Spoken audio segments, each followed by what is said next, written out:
Assalamualaikum warahmatullahi wabarakatuh. Saya dari kelompok 1 yang beranggotakan 1. Adelia Puspa Mega Permatasari nomor 1, 2.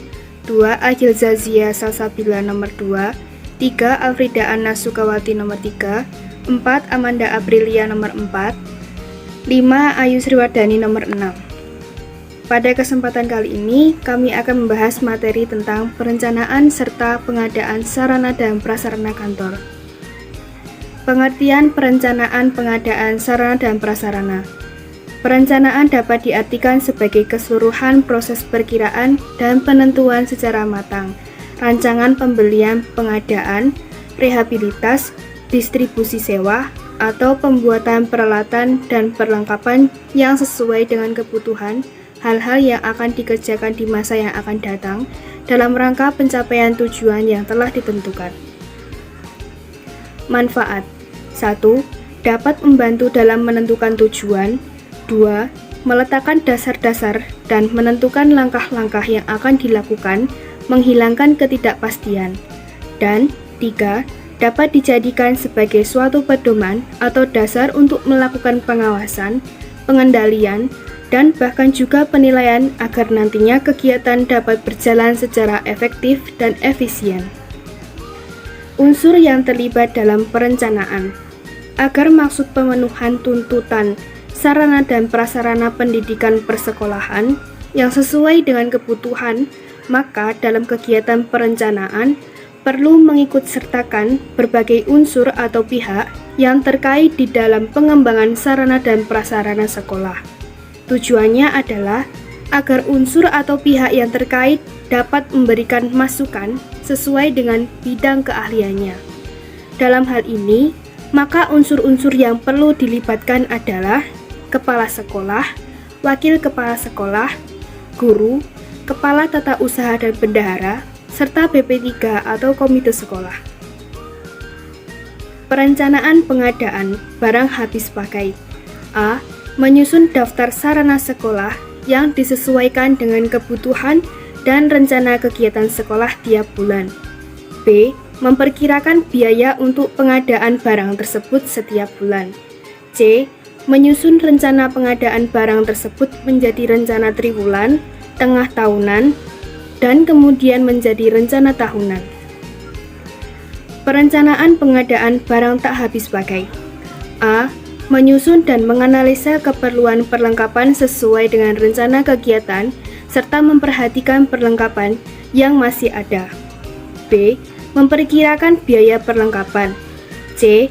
Menetapkan skala prioritas menurut dana yang tersedia. D. Menyusun rencana pengadaan tahunan. Barang tidak bergerak. Contoh, tanah. Perencanaan tanah sebagai berikut. A. Menyusun rencana pengadaan tanah. B. Mengadakan survei untuk menentukan lokasi tanah. C. Mengadakan survei terhadap adanya sarana jalan. D. Mengadakan survei harga di lokasi. E. Mengajukan rencana anggaran kepada satuan organisasi yang ditetapkan. F. Baik di daerah maupun pusat dengan melampirkan data yang disusun dari hasil survei. Langkah atau prosedur perencanaan pengadaan SAPAS, pengadaan sarana dan prasarana pendidikan di sekolah, umumnya melalui prosedur sebagai berikut. 1. Menganalisis kebutuhan dan fungsi sarana dan prasarana.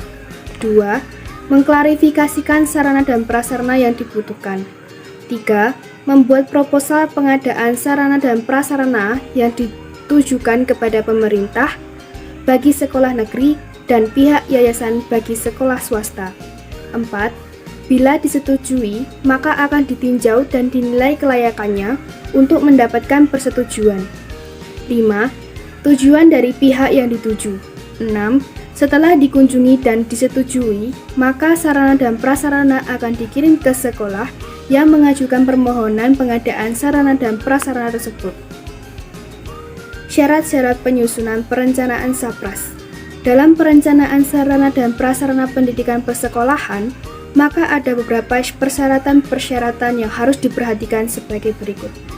1. Perencanaan pengadaan sarana dan prasarana pendidikan persekolahan harus dipandang sebagai bagian integral dari usaha peningkatan kualitas proses belajar mengajar. 2. Perencanaan harus jelas. Dalam pelaksanaan kegiatan pengadaan harus memperhatikan hal-hal sebagai berikut. A. Mengikuti prosedur pengelolaan perbekalan. B. Menentukan jenis, kualitas, dan kuantitas perlengkapan yang diperlukan. C. Menyediakan dan menggunakan perlengkapan kantor dalam kegiatan operasional. D. Menyediakan perbekalan sesuai dengan anggaran yang berlaku, menyimpan dan memelihara perlengkapan. E. Mengumpulkan dan mengolah data perbekalan kantor. F. Menghapuskan perlengkapan yang sudah tidak dapat digunakan sesuai prosedur. Tujuan dan sasaran atau target yang harus dicapai serta ada penyusunan perkiraan biaya atau harga keperluan pengadaan. 1. Jenis dan bentuk tindakan atau kegiatan yang akan dilaksanakan petugas pelaksana, misalnya guru, karyawan, dan lain-lain. 2. Bahan peralatan yang dibutuhkan, kapan dan di mana kegiatan dilaksanakan. 3. Harus diingat bahwa suatu perencanaan yang baik adalah yang realistis, artinya rencana tersebut dapat dilaksanakan. 4. Berdasarkan atas kesepakatan dan keputusan bersama dengan pihak-pihak yang terlibat dalam perencanaan. 5. Mengikuti pedoman standar, jenis, kuantitas, dan kualitas sesuai dengan skala prioritas. 6. Perencanaan pengadaan sesuai dengan plafon anggaran yang disediakan. 7. Mengikuti prosedur yang berlaku. 8. Mengikut sertakan unsur orang tua murid. 9. Fleksibel dan dapat menyesuaikan dengan keadaan, perubahan situasi dan kondisi yang tidak disangka-sangka. 10. Dapat didasarkan pada jangka pendek 1 tahun, jangka menengah 4-5 tahun, jangka panjang 10-15 tahun. Penetapan rencana pengadaan akhir. Pengadaan fasilitas kantor dapat dilakukan melalui berbagai cara, antara lain 1.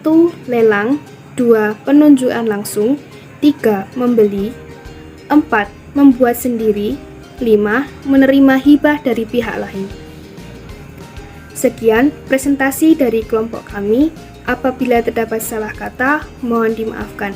Semoga ilmu yang kami sampaikan dapat bermanfaat bagi kita semua. Sekian dari kami. Wassalamualaikum warahmatullahi wabarakatuh.